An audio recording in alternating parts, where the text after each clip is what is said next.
I'm sure the Vice President can well defend herself. Number one, she is a lawyer. Number two, she has behind him some of the best lawyers in town, so to speak, no? Some of the best lawyers in the Philippines. So I think kayang-kayang ipaliwanag ni Vice President yung side niya, no?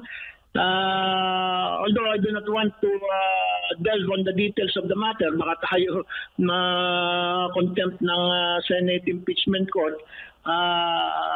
Pero sa tingin ko, may laban ng Vice President Sara, no?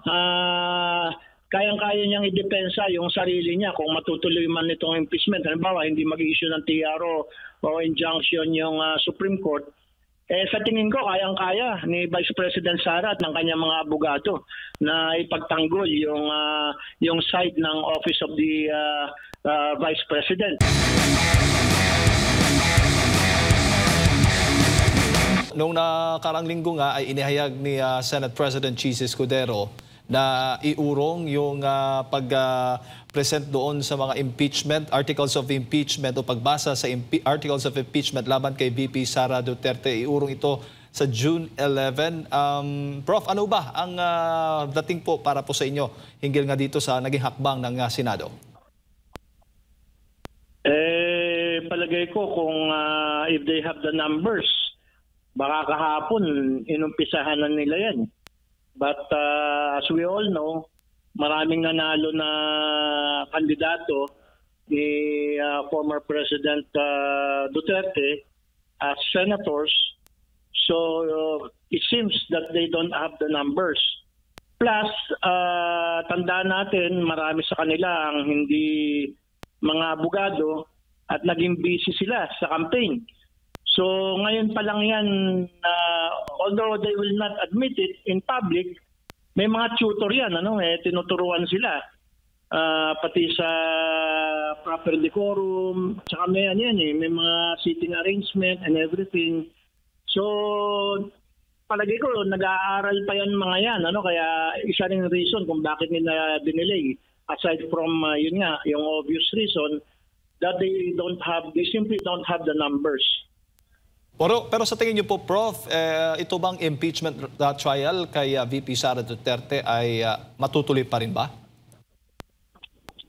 Palagay ko matutuloy pa rin kasi it is a mandate of the Constitution. Once na nadala na yan sa Senado, na-transmit na yan ng House sa Senado, walang magagawa ang Senado kundi sundin yung Constitution na gampanan yung kanyang role bilang Senate Impeachment Court. So matutuloy yan, kaya lang yun nga, i-delay nila ng i-delay yan kasi they don't have the numbers. Pero kung nanalo yung majority, if not all, of the administration candidates in the last senatorial elections, palagay ko kahapon pa, inumpisahan na nila yan. O hindi ho ba gahol sa oras yung mga senador ngayon na Kongreso, Prof, para dito sa pagdinig o pagpresenta doon o pagbasa sa articles of impeachment ni VP Sara? Well, dalawa kasi yung schools of thought dyan, na dapat pang dalhin sa Supreme Court para magkaroon ng jurisprudence. Kasi wala pa tayong jurisprudence dyan. Yung isang school of thought, pwede lang siyang buksan sa June 11, tapos i-observe na yung sine-die adjournment of Congress, of the Senate and the House. Yun namang isang school of thought ay nagsasabi na the impeachment court is a totally different animal, quote-unquote, from that of the Senate. Once the Senate opens itself as an impeachment court, it becomes no longer the Senate. It assumes a totally different identity. So, kung i-open nila yan sa June 11, they can continue every day until June 30 and even continue after June 30. Yan yung another school of thought. Pero yan, sabi ko nga, malamang kung gagawin nila yan ay kahit ako, yung abogado ni Vice President Sara, dadalhin ko yung issue sa Supreme Court para ma-decide kung pwede bang mag-conduct ng impeachment trial while the Congress is on sine die recess, waiting for the next SONA on the first Monday of July. Opo. So malamang makakarating sa Supreme Court yung question na yan. Opo, kasi nga simula kahapon ay may 6 na plenary sessions na lang yung Senado bago mag-adjourn nga on June 13. June 11 nga, di ba? Yung pagbasa ng Articles of Impeachment laban kay VP Sara. So ilang araw na lamang yon. After that ba, sino bang hahawa? Kasi nga, di ba, yung ilang senador sa 19th Congress ay natalo ng nakaraang halalan at yung papalit po, yung mga bago sa 20th Congress na. Oo. So, ang mangyayari niyan, kung masusunod yung isang school of thought na sinasabi ko na it becomes a different kind of animal and it can continue to have the trial until June 30 and even beyond June 30. So, ang mangyayari niyan, up to June 30, yung mga incumbent senators they will be the ones to sit as senator judges. But come July 1, yun yung new set of senators na ang uupo as senator judges. But as I said, I am sure that the camp of Vice President Duterte, Sara Duterte, her lawyers will question this matter in the Supreme Court kung pwede bang mag-trial kahit nakasine die recess yung Congress o hindi. So malamang dadalhin yan sa Supreme Court. Ngayon, siyempre ang prayer niyan ay magkaroon ng TRO or injunction. Pag hindi nag-issue ng TRO o injunction yung Supreme Court at ipipilit ng Senate na magkakaroon ng trial until June 30 or even after June 30, magkakaroon ng trial, no? Pero kasi issue of transcendental importance ito, it is possible na mag-issue ng TRO or injunction ng Supreme Court, no? It is possible. Although I'm not saying that it will happen, we cannot eliminate the possibility. Opo. Ang malinaw ngayon, by June 11, doon babasahin yung Articles of Impeachment at doon na rin magdidesisyon. Tama ho ba? Yung mga senador, kung itatawid sa 20th Congress itong impeachment case laban kay VP Sara? Pwede. Pwedeng merong isang senador dyan na mag-move to vote on the issue. Pero pag walang senador na mag-move to vote on the issue, it will be understood that the trial will continue until the 20th Congress. Kasi ang Senado kasi once it is opened as an impeachment court, nagkakaroon ng plenary powers yan, ano? Anything under the sun, nasa power niya as long as it is not against the Constitution and as long as it is not against the rules of the impeachment court. So, sa Constitution nga kasi, once na madala yan sa Senate, dapat yan talaga ituloy-tuloy hanggang sa magkaroon ng either acquittal or conviction. So, depende. Tingnan natin kung magkakaroon ng botohan sa June 11, kung itutuloy pa nila yung pagdinig dyan sa kaso na yan o hindi na, or kung pupunta yung kampo ni Vice President Sara sa Supreme Court, or kung hindi makakakuha ng TRO or injunction yung kampo ni Vice President Sara sa Supreme Court, kung itutuloy ng Senado yung trial araw-araw hanggang June 30 and even beyond June 30. So marami pang mga hindi tayo sigurado kung ano ang mangyayari, no? It depends upon the senators, kasi sila yung may kapangyarihan na magbotohan diyan among themselves. Opo. Pero para po sa inyo, tama po yung ginawa ni Senate President Chis Escudero na sa halip na unahin ay prioridad ngayon ng pagbubukas ng muling pagbubukas ng 19th Congress after ng eleksyon, yung mga mahalagang panukalang batas ang dapat unahin bago ito. Kaya nga yun ang reason niya bakit inurong by June 11. Well, that is a valid reason. Wala naman sigurong kokontra diyan na unahin muna yung mga important pieces of legislation bago yung impeachment. Kasi the impeachment can wait.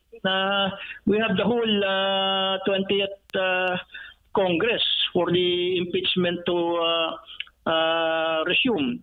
No? So, at saka yun nga, after June 11, on the first Monday after June 11 yata is Thursday, kung hindi ako nagkakamali, no? Wednesday. So yung first Monday after June 11 until June 30, pwede pa namang mag-trial kung i-decide ng mga senators from among themselves. Ngayon, kung ayaw nila, edi maghintay sila hanggang sa fourth Monday of July.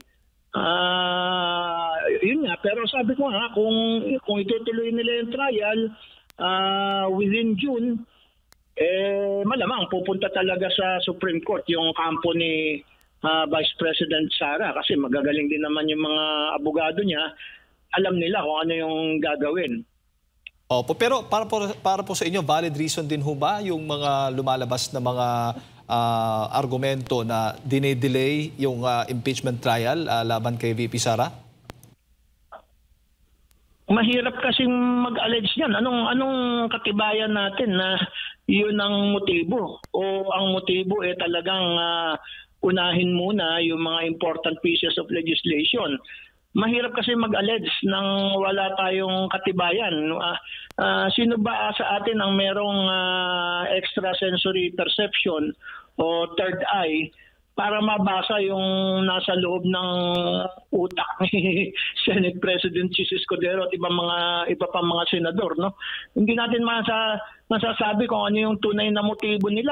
Maaaring maganda naman talaga yung motibo nila na wala talaga silang intention na i-delay, kundi talagang gusto lang talaga nilang unahin yung mga important pieces of legislation na mismong presidente, si Bongbong Marcos, ang nakikiusap sa legislature na gawing batas.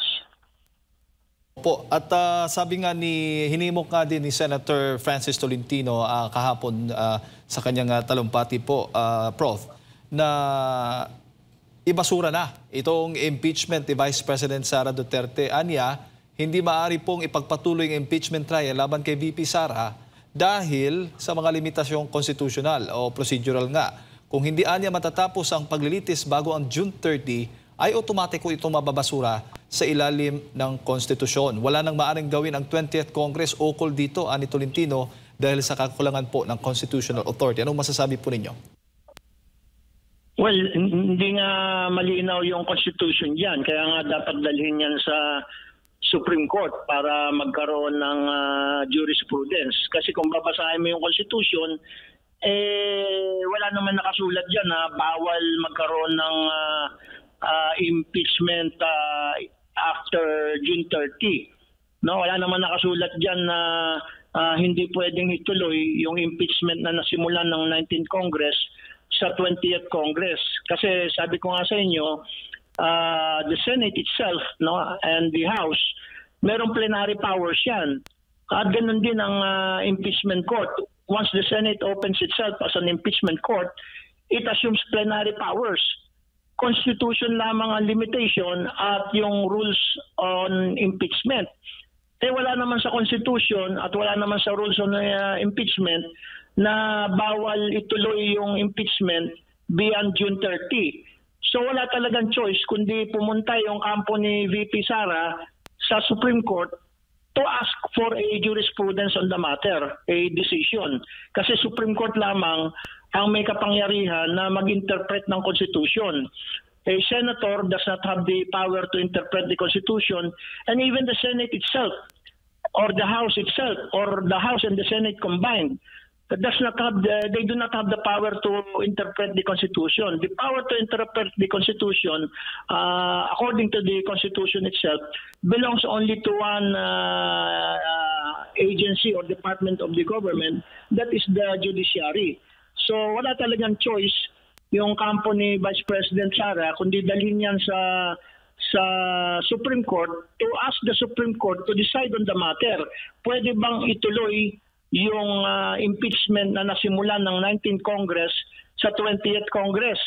At pwede bang mag-issue ng TRO o injunction ng Supreme Court habang hindi pa nagde-decide yung Supreme Court dun sa issue na ito? So, pag hindi nag-issue ng TRO or injunction yung Supreme Court sa issue na ito, ibig sabihin, pwedeng ituloy ng Senate sitting as an impeachment court yung impeachment beyond June 11 until June 30 and even beyond June 30 towards the next 20th Congress. Opo. Pero Prof, batay din sa mga surveys, pumapabor ka rin ho ba doon sa pulso nga ng ating mga kababayan na dapat kailangan harapin ni VP Sara Duterte itong impeachment trial?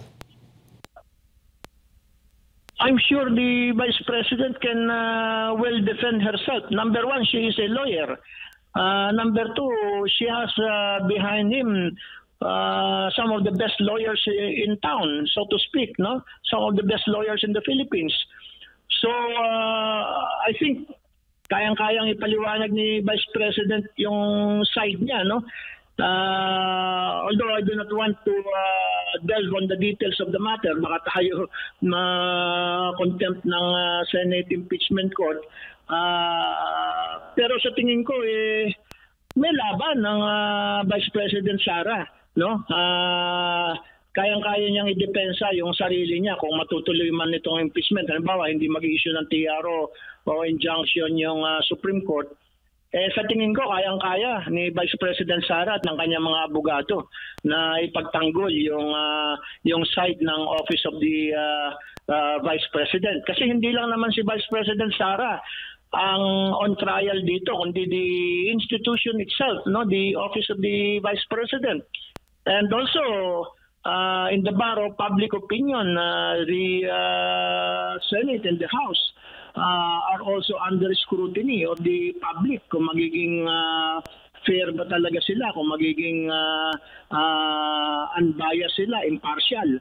So lahat ito minamasdan ng mga Pilipino, hindi lamang dito sa Pilipinas kundi sa buong mundo, at gayon na rin ng mga investors and would-be investors. So dapat maipakita talaga ng House as the prosecuting panel at yung Senate as the impeachment court na magiging fair sila and impartial. Kasi buong mundo ay nakatingin dito at ninenervyos na yung mga ibang investors. Kaya dapat mag-ingat po tayo sa pag-handle nitong impeachment na ito.